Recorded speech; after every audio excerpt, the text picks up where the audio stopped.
தமிழ் மக்களுக்கு வணக்கம். இன்னைக்கு நம்ம ஸ்டூடியோல நான் அதிகம் பேச போறதில்ல. நம்மளுடைய கெஸ்ட் தான் நெறைய பேச போறாரு. நம்மளுடைய ஸ்பெஷல் கெஸ்ட்டாக வந்திருக்காரு. எல்லா கெஸ்ட்டுமே ஸ்பெஷல் கெஸ்ட் தான் நமக்குன்னு வைங்க. அரிதிலும் அரிதாக யாராவது வருவாங்க. அப்படி வராங்கன்னும் பொழுது அவங்கள பிடிச்சு வச்சு, அவங்கள்ட்ட நம்ம நெறைய கேள்விகள்லாம் கேட்போம். அப்படி நம்ம கேட்க போற நபர் தான் நம்ம லியோ. எல்லாருக்கும் தெரிந்த முகம். வணக்கம். வணக்கம் Leo. Welcome to our studio. So சொல்லுங்க, எப்படி இருக்கீங்க? ரொம்ப நல்லா இருக்கேன். நீங்க எப்படி இருக்கீங்க? ஐ அம் குட். ஐ திங்க் ஐபிசியில் பண்ணோம்னு நினைக்கிறேன் நம்ம ஒரு இன்டர்வியூ கடைசியா. அதுக்கப்புறம் இப்போ தான் நம்ம ஆமா. ஐபிசியில் தான் கடைசியா பண்ணோம். நீ ஐபிசியில் இருந்தபோது பண்ணோம்னு நினைக்கிறேன். ஸோ தமிழக அரசியல் எப்படி போயிட்டுருக்கு? இல்ல தமிழக அரசியல் எதிர்பாராத திருப்பங்கள், நாம நினைத்து பார்க்காதது, நிறைய நிறுவனங்கள் நினைத்து பார்க்காதது, அரசியல் கட்சி தலைவர்கள் நினைத்து பார்க்காதது அப்படின்னு சொல்லிட்டு எதெல்லாம் இதெல்லாம் நடக்குமா அப்படின்னு சொல்லிட்டு நம்ம எண்ணியிருந்தோம். அதெல்லாம் நடந்திருக்கு. யாருக்கு நடந்ததோ அவங்களாலே எப்படி சொல்றது, ஒரு ஒரு ஒரு இன்ப அதிர்ச்சின்னு சொல்லுவாங்கல்ல. ஸோ அந்த மாதிரியான விஷயங்கள்லாம் நடந்தது. ஸோ அது நீங்கள் ஆளுங்கட்சியாக இருந்த திமுகவுக்கு பார்த்தீங்கன்னா அது பெரிய ஷாக்கு. நம்ம இவ்வளோ சிறப்பான ஆட்சியை கொடுத்துருக்கோம், நம்ம ஆட்சியில் இந்த மாதிரி நம்ம தோல்வியை சந்திச்சிட்டோமே அப்படின்னு சொல்லிட்டு அவங்க ஒரு பக்கம் வருத்தத்தில் இருக்காங்க. கண்ணுக்கிட்டே தூரத்தில் எதிரிகளே இல்லைன்னு சொன்னாங்கல்ல. இல்லை இப்போது அது செல்வி ஜெயலலிதா அவர்கள் சொன்னது, கண்ணு கெட்டிய தூரம் வரைக்கும் எதிரிலே இல்லை. இவங்க 2014 ஓனாக சொல்லிருக்கலாம், காப்பி அடிச்சு சொன்னாங்க. ஸோ அதனால அது ஒர்க் அவுட் ஆகலை அப்படின்னு நினைக்கிறேன். நான் எப்படி பார்க்குறேன்னா, தமிழக அரசியலில் இன்னுமே தமிழக அரசியலில் ஒரு குழப்பமான சூழல் தான் இருக்குது. லைக் எப்படின்னா, தாவேகா தான் ஒரு பெரும்பான்மை பெற்ற ஒரு கட்சியாக இருக்கிறது. அதை தாண்டி இந்த பெரும்பான்மை கொண்ட கட்சியை எப்படினாலும் வீழ்த்தணும், எம்எல்ஏ விலைக்கு வாங்கணும். ஸோ அதற்காக அதிமுகவும் திமுகவும் சேர்ந்தாலே சேர்ந்தாவது இதை நம்ம நடத்தி காட்டணும் அப்படின்னு சொல்லிட்டு அவங்க ஒர்க் அவுட் பண்ணிட்டு இருக்காங்க.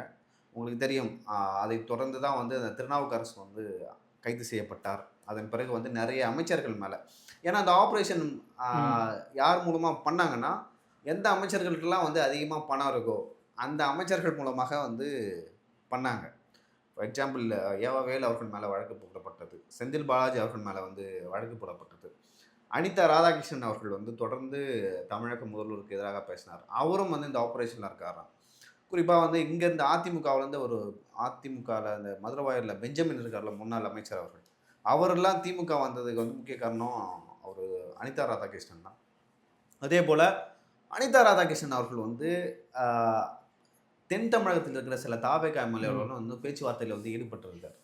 ஸோ நீங்கள் ஓரளவு அப்படி கெஸ் பண்ணலாம், ஏன் முன்னாள் அமைச்சருக்கு மேலே வழக்கு போடுறாங்க. நிறைய முன்னாள் அமைச்சர்கள் இருக்காங்க, ஆனால் ஏவாவேல் அவர்கள், செந்தில் பாலாஜி அவர்கள், அனிதா ராதாகிருஷ்ணன் மேலே ஏன் வழக்கு போடுறாங்க அப்படின்னா நம்ம புரிஞ்சுக்கலாம். இந்த ஆட்சியை கவிழ்க்க சதி நடக்கிறது. எனக்கு வந்திருக்கிற தகவல் என்னன்னா, 17 எம்எல்ஏக்கள், தாவேகா தரப்பான 17 எம்எல்ஏக்கள் ஏற்கனவே காசு வாங்கிட்டாங்க. தாவேகா எம்எல்ஏக்கள் இவங்க சொல்லக்கூடிய 35 கோடின்னு சொல்றாங்க இல்லையா, அந்த அளவுக்கு காசு வாங்கிட்டாங்க. 17 பேர், 17 கிட்டத்தட்ட 17 பேர் அப்படின்றது எனக்கு வரக்கூடிய தகவல்கள். அதன் அடிப்படையில் தான் இந்த விசாரணை நடக்குது. இப்போ 2-3 ஒரு 10 பேரை பிடிச்சி வச்சிருக்காங்க இல்லையா, அதன் அடிப்படையில் தான் நடக்குது. அப்படின்ற அதில் பார்க்க வேண்டிய ஒரு விஷயம் இல்லை, இடி உள்ள வருது. இடி உள்ள வருது எல்லாரும் என்ன நினைப்பாங்கன்னா, இடி உள்ள வருது திமுகவுக்கு எதிரானது. ஏன்னா அந்த 60 லட்சம் ரூபாய் நம்ம பிடிபட்டுருக்குன்றாங்க. ஸோ இடி ஆட்டோமேட்டிக்காக உள்ளே வந்துடும் வைங்க. பட் இப்போ இதை நோண்ட ஆரம்பித்தாங்கன்னா, இதில் யாராவது சொல்ல போகிறாங்கன்னு வைங்க, யார் யாருக்கு என்னென்ன கமிட்மெண்ட் கொடுத்துருக்காங்க, எவ்வளோ முன்பணம் யார் யார் வாங்கியிருக்காங்க அப்படின்னு சொல்ல ஆரம்பித்தாங்கன்னா, அப்போ அது எதிர்த்தரப்புக்கும் பிரச்சனையை சிக்கல்களை உருவாக்கும்ன்றது என்னுடைய அனுமானம். நீங்கள் சொல்லுங்கள். ஸோ நீங்கள் சொல்கிறீங்க நிறைய பேர், அதாவது குறிப்பாக மாற்றுக் கட்சியிலேருந்து யாரெல்லாம் வந்தார்களோ அவங்களாம் ஒரு பெரிய லாட்ரி அடிச்சிருக்கு அப்படின்னு சொல்லிட்டு சொன்னாங்க. அவங்களுக்கு தெரிஞ்சு தொடர்ந்து சில பேர் தான் அதை பேசுகிறாங்க. லாட்ரின்னு சொல்லும்போது இது ஒரு உள்ள அர்த்தத்தோடு நீங்கள் சொல்கிற மாதிரி இருக்குது. இல்லை நான் அப்படிலாம் சொல்லலை, நாங்களாம் அப்படிலாம் சொல்லலை. ஸோ அப்படி இருக்கும்பொழுது லைக் எப்படின்னா, செலவே பண்ணலை எலெக்ஷனில். அதிகபட்சம் சில பேர் தான், விரல் விட்டு எண்ணக்கூடியவர்கள் தான் இந்த தேர்தலில் தாவேக்காவில் செலவு பண்ணாங்க. குறிப்பாக சொல்லணும்னா, ஒரு காரைக்குடியில் பிரபு அவர்கள் பண்ணார், செங்கோட்டையன் பண்ணார். ஸோ அப்படி விரல் விட்டு எண்ணக்கூடியவர்கள் தான் பண்ணாங்க. சிஎம்மாக நிற்க போகிற விஜய் அவர்களே செலவு பண்ணல, 2 தொகுதியிலுமே செலவு பண்ணல, ஓகேவா. ஆனால் சிஎம் கேண்டிடேட்டுக்கு எப்படி பார்த்துப்பாங்க, அந்த தொகுதியை எப்படி செலவு பண்ணுவாங்கன்னு நமக்கு தெரியும்.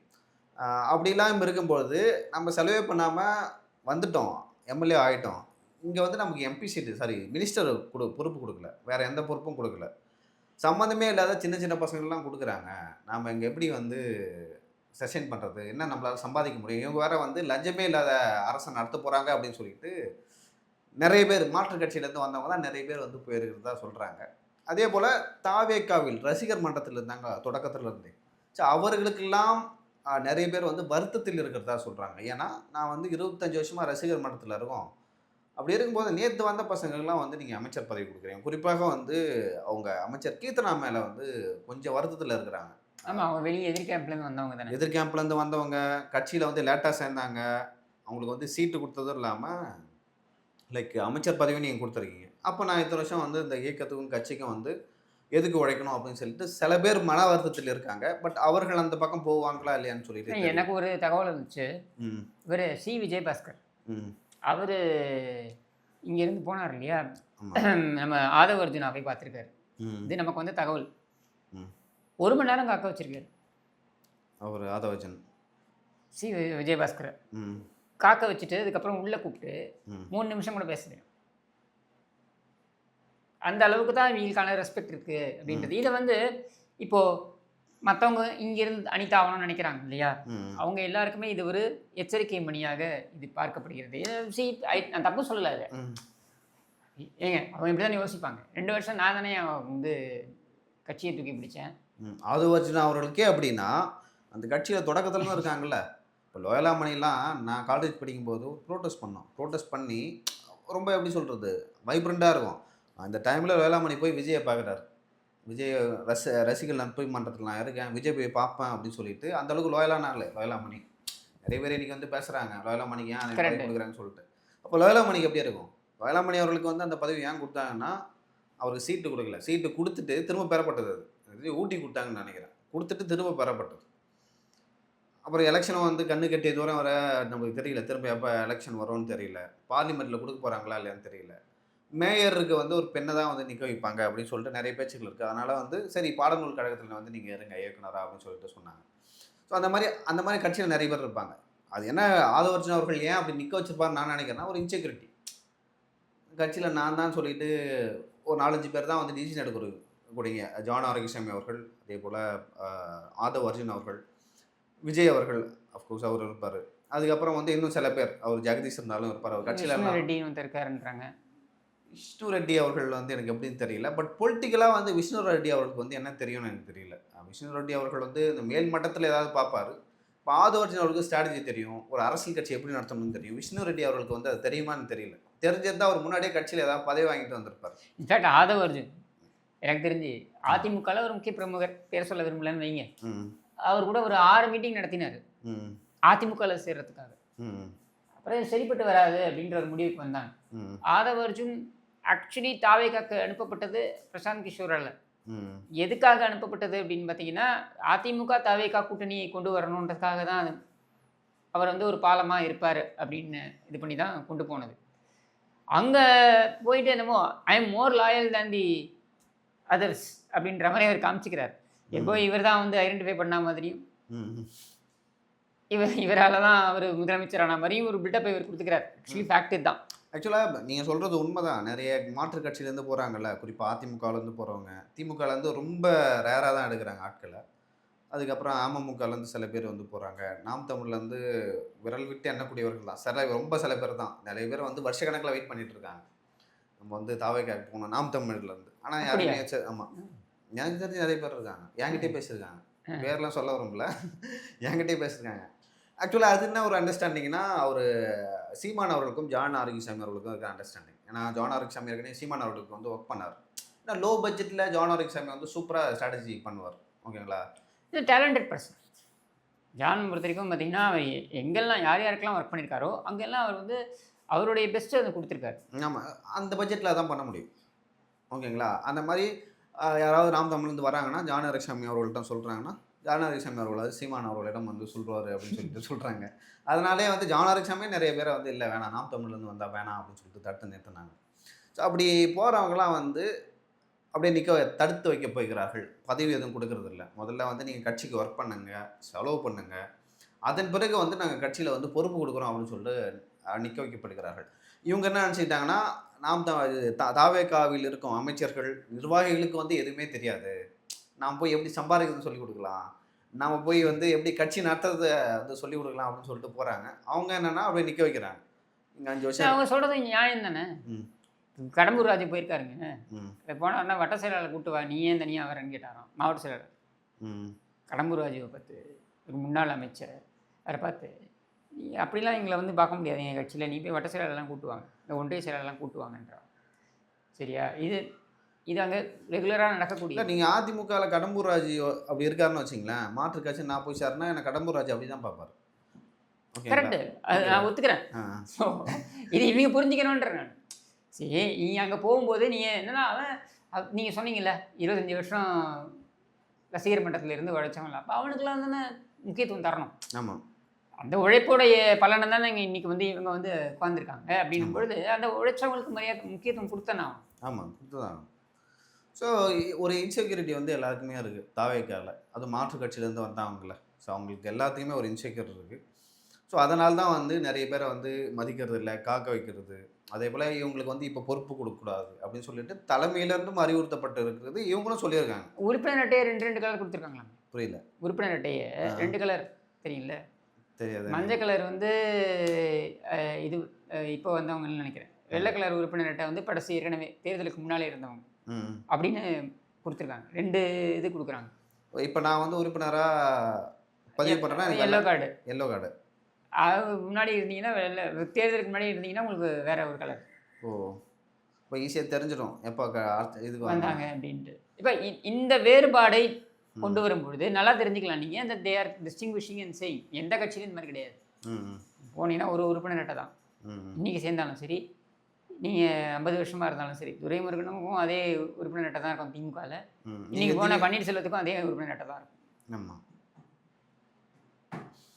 ஸோ இது புதுசாக இருக்குது, இதையும் கொண்டு வந்திருக்கிறது. பட் இந்த கவர்மெண்ட்டை பொறுத்த வரைக்கும் நீங்கள் கூட்டணி கட்சிகளோட இதை எப்படி பார்க்குறீங்க? இந்த கூட்டணி கட்சிகளில் நான் எப்படி பார்க்குறேன்னா, இன்னுமே நிறைய கட்சிகள் காங்கிரஸை தவிர்த்துட்டு வந்து எப்படி சொல்கிறது, ஏன் இந்த லைக் ஒரு மாதிரியான கன்ஃபியூஸ்டாக தான் இருக்காங்க அப்படின்னு நான் ஃபீல் பண்ணுறேன். ஒரு அண்ணன் திருமாவர்கள் வந்து பேசுகிறாருல, தொடர்ந்து பேசுகிறார். ஒரு மாதிரி வந்து குழப்பமாகவே அவர் பேசுகிறார். லைக் தாவேக்காவும் திமுகவும் ஒன்று சேர வேண்டும் அப்படின்னு சொல்லிட்டு பேசுகிற ஒரு பக்கம். இன்னொரு பக்கம் வந்து நாங்கள் இன்னுமே வந்து தாவேக்கா கூட திமுக கூட வந்து ஒரு மாதிரி தொடர்பில் இருக்கிறோம். அவங்க தான் வந்து எங்களோட உண்மையான கூட்டணி கட்சி அப்படின்னு சொல்லிட்டு சொல்கிறாரு. கம்யூனிஸ்ட்டுகளும் வந்து தேர்தலில் வந்து நாங்கள் தனியாக சந்திக்க போகிறோம் உள்ளாட்சி தேர்தலில் அப்படின்னு சொல்லிட்டு ஒரு விஷயத்த சொல்லியிருக்காங்க. ஸோ அப்படி பார்க்கும்போது அங்கே வந்து லைக் அந்த கூட்டணி கட்சியிலே ஒரு குழப்பம் இருக்குது. இப்போ நாளைக்கே சபாநாயகருக்கு எதிராக ஒரு நம்பிக்கையில்லா தீர்மானம் கொண்டு வந்தால், ஏன்னா இப்போ லைக் இடைக்கால பட்ஜெட் வந்து கூட்டத்தொடர் வரப்போகுது. அப்படி வரும்பொழுது அங்கே வந்து இதெல்லாம் எதிரொலிக்கும் அப்படின்னு நான் நினைக்கிறேன். அப்போ இந்த 17 எம்எல்ஏக்கள் நான் சொன்னேன், ம். அவர்கள் என்ன முடிவு எடுப்பார்கள்? இல்லை அவர்கள் வந்து ஒரு முடிவு எடுத்தாலும் இப்போ அந்த 17 எம்எல்ஏக்கள் இருக்காங்க. அவர்கள் வந்து தாவேக்காவுக்கு எதிராக வாக்களிக்கிறாங்கன்னு வச்சுங்களேன். ஸோ இவங்கள்ட்டையும் வந்து ஒரு ஆப்ஷன்ஸ் இருக்குது. இவங்களும் வந்து நிறைய திமுக எம்எல்ஏ கூட பேச்சுவார்த்தையில் இருக்காங்க. ஒன்று, ஏற்கனவே 25 அதிமுக எம்எல்ஏக்கள் வந்து எதிராக வாக்களித்தாங்கல்ல, அதாவது அதிமுகவுக்கு எதிராக தாவேக்காவுக்கு ஆதரவாக வாக்களித்தாங்கல்ல, அவர்களுடைய ஆதரவும் அப்படியே இருக்குது. அதனால தான் வந்து அவர்கள் வந்து ராஜினாமாவும் பண்ணலை, பெருசாக வந்து அவங்களுக்கு வந்து அதிமுகவில் பதவியும் கொடுக்கல. அவர்கள் வந்து இவர்களுக்கு ஆதரவாக தாவேக்காவுக்கு ஆதரவாக வாக்களிப்பதற்கான அதிக வாய்ப்புகள் இருக்குது. அதன் பிறகு வந்து நீங்கள் வந்து தகுதி நீக்கம் செய்யலாம். அதன் பிறகு வந்து இடைத்தேர்தல் வரலாம். இப்போ உங்களுக்கு தெரியும், இப்போ ரீசெண்டாக வந்து இந்திய தேர்தல் ஆணையம் வந்து இடைத்தேர்தல் வந்து வச்சாங்க. அப்படி வைக்கும்போது மற்ற மாநிலங்கள் எல்லாத்துக்கும் சொன்னாங்க, தமிழ்நாட்டில் சொல்ல இங்கே 6 தொகுதிக்கு வந்து காலியாக இருக்குது. இங்கே தடை இருக்கே அதுக்கு, கோர்ட்டில் தடை இருக்குல்ல. இல்லை நீங்கள் வந்து அந்த 2 பேர் தொடக்கத்தில் பண்ணாங்களோ ஒரு 2 பேர். இப்போ விஜய் அவர்கள் தொகுதிக்கு வச்சிருக்கலாம்ல. அதுக்கும் தடை இருக்குல்ல. விஜய் அவர்களுக்கு என்ன தடை? ஆமாம். திருச்சி கிழக்குல என்ன தடை? ஆமாம். என்னன்னா அந்த இருக்க கேண்டிடேட், அதாவது இனிகோ இருதயராஜ் இருக்கார் இல்லையா, அவர் வழக்கு போட்டிருக்காரு. என்னென்ன? விஜயோடைய இதில் வந்துட்டு அவர் நிறைய வாக்குறுதிகள்லாம் கொடுத்தாரு. சரி சரி, ஓகே. அப்போ வந்து எம்ஆர் விஜயபாஸ்கர், விஜயபாஸ்கர் 2 பேர் ராஜினாமா பண்ணாங்க. ஓகேங்களா? அதில் வந்து என்ன லைக் விராலிமலையிலையும் எனக்கு தெரிஞ்சு யாரோ எடுத்து போட்டிருக்காங்க கேஸ்ன்னு நினைக்கிறேன். இல்லை உங்களுக்கு வந்து அந்த 4 பேர் இருந்தாங்கல்ல, மரகதம் குமரவேல், எசகி சுப்பையா உள்ளிட்ட 4 மரகதம் குமரவேல், இசக்கி சுப்பையா, ஜெயக்குமார் தாராபுரம் நபர் ஒருத்தர், ஜெயக்குமாரும் ஒருத்தர். பெருந்துரை. இந்த 4 பேர் வந்து உங்களுக்கு தகுதி நீக்கம் லைக் உங்கள் அரசை எதிர்த்து நீங்கள் வந்து மீறி வந்து தாவேக்காவுக்கு ஆதரவு அளிச்சிங்க, ஓகே. ஆனால் விஜயபாஸ்கர் அவர்களுக்கும் எம்ஆர் விஜயபாஸ்கரும் அது பொறுத்தாது. அப்போ அவங்க 2 பேர் தொகுதிக்கும் வந்து இடைத்தேர்தல் கொண்டு வரணும்ல, அறிவிக்கணும்ல, அதையும் வந்து அறிவிக்கல. சார், தமிழகத்தில் இருக்கிற அந்த சட்டப்பேரவை அலுவலகம் தான் அந்த தொகுதி வந்து காலியாக இருக்கிறது அப்படின்னு சொல்லிட்டு சொன்னாங்க. இதை நம்ம எப்படி புரிஞ்சுக்கலாம்னா, இன்னும் நிறைய பேர் ராஜினாமா பண்ணுவாங்க, ஓகேங்களா. எல்லாத்துக்கும் ஒட்டுமொத்தமாக சேர்த்து தேர்தல் வைக்கலாம் அப்படின்னு சொல்லிட்டு இந்திய தேர்தல் ஆணையம். பட் இப்போ இந்த சட்ட சிக்கல்லாம் பார்க்கும்போது அவங்க ஒரு முடிவு எடுப்பாங்களே, நம்ம ஏன் போய் மாட்டிக்கணும்? இல்லை, நீங்கள் திரும்ப இடைத்தேர்தல் வச்சாலும், இப்போ அடுத்த மாதமே வச்சாலும் திரும்ப வந்து ஒரு 10 பேர் இல்லை 17 பேர் ராஜினாமா பண்ணுவான். ஸோ அதுக்கு திரும்ப தேர்தல் வைக்கிறோம். கண்டிப்பாக வந்து சரி, உங்களுக்கு மத்திய அரசுக்கு தெரியும், மத்திய அரசு என்ன சொல்லுதோ அதுதான் தேர்தல் ஆணையம். ஸோ சென்ட்ரல் ஏஜென்சியை வந்து மத்திய அரசு எப்படிலாம் வந்து கண்ட்ரோல் பண்ணுறாங்கன்னு நமக்கு தெரியும். ஸோ அதை பொறுத்து மாறும். அதை தாண்டி இந்த ஆட்சியும் வந்து இருக்கக்கூடாது அப்படின்னு சொல்லிட்டு மத்தியில் இருக்கிற பாஜக விரும்புது. ஏன்னா காங்கிரஸ் கூட்டணி, காங்கிரஸ் வந்து ஒரு உயிர் கொடுக்குறீங்க நீங்கள் அப்படின்னு சொல்லிட்டு அவங்க நினைக்கிறாங்க. ஆமாங்க, நீங்கள் கிட்டத்தட்ட ஒரு 50-60 வருஷத்துக்கு அப்புறம் மினிஸ்ட்ரி கொடுத்துருக்கீங்க காங்கிரஸுக்கு. புத்துணர்ச்சி கொடுத்தா மாதிரி தானே ஆயிடுது. சரி, புத்துணர்ச்சியை தாண்டி வந்து காங்கிரஸும் தாவேக்காவும் வந்து சேர்ந்தா அவங்க சவுத் இந்தியாவில் ஒரு பெரிய இம்பாக்ட் ஏற்படுத்தும். 126 எம்பி சீட்டு சவுத்தில். 126ல் இவங்க கண்டிப்பாக என்னன்னா, இவங்க என்ன ஃபீல் பண்ணுறாங்கன்னா, Revanth Reddy will perform, DK Shivakumar will perform கர்நாடகாவில், ரேவந்த் ரெட்டி இன் தெலுங்கானா, ஆந்திராவில் ஜெகன்மோகன். இல்லை, ஒருவேளை விஜய் லைக் காங்கிரஸ் கூட இருந்தாங்கன்னா விஜய் இங்கே ஒரு பெரிய இம்பாக்ட் ஏற்படுத்துவாங்க. அட்லீஸ்ட் ஒரு 4-5 சீட் ஜெயிச்சாலும் உங்களுக்கு பெரிய விஷயம் இல்லை. ஒன்றுமே இல்லை, இப்போ ஆந்திராவில் காங்கிரஸ் ஒன்றுமே இல்லை. எனக்கு தெரிஞ்சு கவிதா அவர்களை போட்டிருக்காங்களா காங்கிரஸில்? ஆமாம், அப்படி போட்டாங்கன்னா அது வந்து அவங்க ஜெகன் இழுக்க பார்ப்பாங்கல்ல, ஜெகன்மோகன் இழுக்க பார்ப்பாங்கல்ல, ஜெகன்மோகன் ரெட்டியை அவங்க கண்டிப்பாக இவங்களுக்கு ஆதரவாக. ஏன்னா அந்த பக்கம் சந்திரபாபு நாயுடுவும் இவரும் இருக்கார். ஆமாம், பவன் கல்யாணம் பிஜேபி பக்கம். ஸோ இவங்க ஜெகன் கொண்டு வர பார்ப்பாங்க. டிகே சிவகுமார் இங்கே இருக்கார் கர்நாடகாவில். இவங்க இப்போ தான் இவர் விஎஸ் சுதீரனா, அவர் யார் இப்போ இவர் வந்திருக்கார், இப்போது கேரளா காங்கிரஸ் வந்துருச்சு. இயல்பாக வந்து உங்களுக்கு தெரியும் விஜய்க்கு வந்து கேரளா ஃபேன்ஸ் இருக்காங்க, அங்கேயும் வந்து கட்சிக்கு வந்து உறுப்பினர் இருக்காங்க, சவுத் முழுக்க அவருக்கு இருக்காங்க. இதுதான் வந்து பாஜகவுக்கு பிடிக்கலையா? இது பாஜகவுக்கு வந்து 1% கூட பிடிக்கல. நான் லைக் தொடக்கத்துலேருந்தே அதை சொல்கிறேன். காங்கிரஸும் தாவேக்காவும் ஒன்று சேர்ந்தது யாருக்கு வந்து விருப்பமோ இல்லையோ, பாஜகவுக்கு கொஞ்சம் கூட விருப்பம் இல்லை அப்படின்னு சொல்லிட்டு சொல்கிறாங்க. நீங்கள் மாநில அரசியலில் வந்து என்ன வேணால் பண்ணிக்கலாம், பட் தேசிய அரசியலில் வந்து எங்களுக்கு எதிராக ஏதாவது ஒரு ஒரு சின்ன விஷயம் எங்களுக்கு எதிராக இருந்தாலும் வந்து அதை வந்து எப்படி ஹேண்டில் பண்ணுவாங்கன்னு தெரியும். அமித்ஷா அவர்களும் மோடி அவர்களும் எப்படி ஹேண்டில் பண்ணுவாங்கன்னு கண்டிப்பாக, ஓகேங்களா. ஸோ அதனால் வந்து இந்த ஆட்சி இருக்கக்கூடாதுன்னு நினைக்கிறாங்க. உங்களுக்கு தெரியும், வருகின்ற அந்த இடைக்கால பட்ஜெட் கூட்டத்தொடர் இருக்குல்ல, அங்கே வந்து சபாநாயகருக்கு எதிராக நம்பிக்கையில்லா தீர்மானம் கொண்டு வரதுக்கு வாய்ப்புகள் ரொம்ப அதிகமாக இருக்குது. அப்போ வந்து ஒரு கொஞ்ச நாளைக்கு வந்து தமிழகம் வந்து பரபரப்பான சூழல் தான் இருக்கும். ஆனால் தாவேக்காவை தான் வந்து இந்த ஆட்சியை கண்டினியூ பண்ணணும்னு நான் ஃபீல் பண்ணுறேன். நீங்கள் என்ன ஃபீல் பண்ணுறீங்க? ஏன்னா எனக்கு வந்து இந்த ஆட்சி கண்டினியூ பண்ணுறது தான் பெட்டர்னு நானும் ஃபீல் பண்ணுறேன். ஏன் அப்படின்னா, ஒரு வருஷம் போனால் தான் மக்களுக்கு தெரியும். ஓட்டு போட்டிருக்கோம். இல்லை, நீங்கள் கம்பேரிட்டிவ்ல எப்படி பார்க்குறீங்க? திமுக ஆட்சியில் வந்து நான் இருக்கும்போது எனக்கு கொஞ்சம் பதட்டம் இருக்கும். நான் கைது செய்யப்பட்டேன், வழக்கு இருக்குது அப்படின்னு சொல்லிட்டு. நான் ரொம்ப பீஸ்ஃபுல்லாக இருக்கேன். அது எனக்கும் இருக்குது. உங்களுக்கு அதில் வந்து மாற்ற கருத்தே கிடையாது. ஏன்னா அதிக பதட்டம் இருக்கும், எப்போடா வருவாங்க, எங்காவது திட்டுவாங்க, என்ன பண்ணுவாங்க அப்படின்னு சொல்லிட்டு. But at the same time இப்போ நடக்கிற கைதுகள்லாம் நீங்கள் பார்க்கும்பொழுது இப்போ என்ன அதே தான் நடக்குது. என்ன நம்ம திமுகவுக்கு எதிராக கடுமையாக களமாடினோம், இவங்களுக்கு எதிராக நம்ம இன்னும் களமாட ஆரம்பிக்கல. களமாடினா நமக்கும் இந்த நிலைமை தானே. இல்லை, அது ஜென்யூனாக இருந்தால் இவங்க எதுவும் பண்ண மாட்டாங்க. லைக் ஆஃபீஸ் சில நடவடிக்கைகள் வந்து ஆஃபீஸஸே எடுக்கிறதா வந்து சொல்கிறாங்க. இப்போது சிஎம் சொல்லாமல் இப்போ ஒரு முக்தார் மேலே எடுக்கப்பட்ட நடவடிக்கையும் திருச்சி சூர்யா அவர்கள் மேலே எடுக்கப்பட்ட நடவடிக்கையும் தங்களோட விசுவாசத்தை காட்டுறதுக்கு காவல்துறையினரே சில நடவடிக்கை எடுத்ததாக சொல்கிறாங்க. திமுகலே அதெல்லாம் நடந்துச்சு. அது என்னென்னா, ஒரு விஜய் அவர்களை வந்து பர்சனலாக வந்து முக்தார் ரொம்ப காயப்படுத்திட்டாரு அப்படின்னு சொல்லிட்டு சொல்கிறாங்க. பர்சனலாக ரொம்ப பர்சனல். சரி, நீங்கள் அந்த ஃபோட்டோவை மாஃப் பண்ணி கரெக்ட் அதில் அதெல்லாம் அருவருக்கத்தக்க விஷயம். அதில் ஒன்றும் ஒரு பிட்டு கூட நான் அதை ஏற்றுக்க மாட்டேன். முக்தார் வந்து பண்ணது எல்லாமே அருவருக்கத்தக்க செயல். இன்னும் சொல்லணும்னாக்க, இதே முக்தார் என்னையெல்லாம் அரெஸ்ட் பண்ணணும்னு பயங்கரமாக திட்டம் திட்டினார் திமுக ஆட்சி காலத்தில். திட்டினாரா?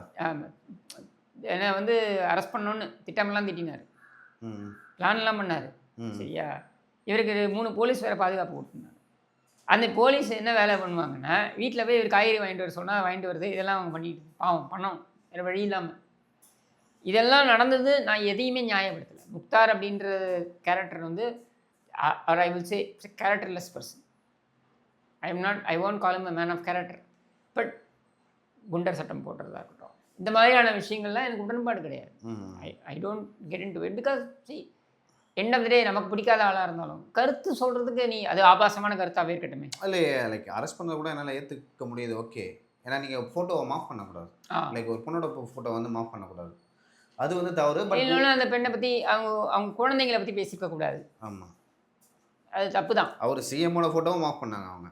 ஓகே, அப்படி இருக்கும்போது அதை வந்து ஏற்றுக்க முடியாது. பட் குண்டாஸ் போட்டது வந்து நாட் ரிக்வயர்ட். ஆமாம், சரி நீ ஏன்னா அந்த குண்டாஸ் நிற்காது.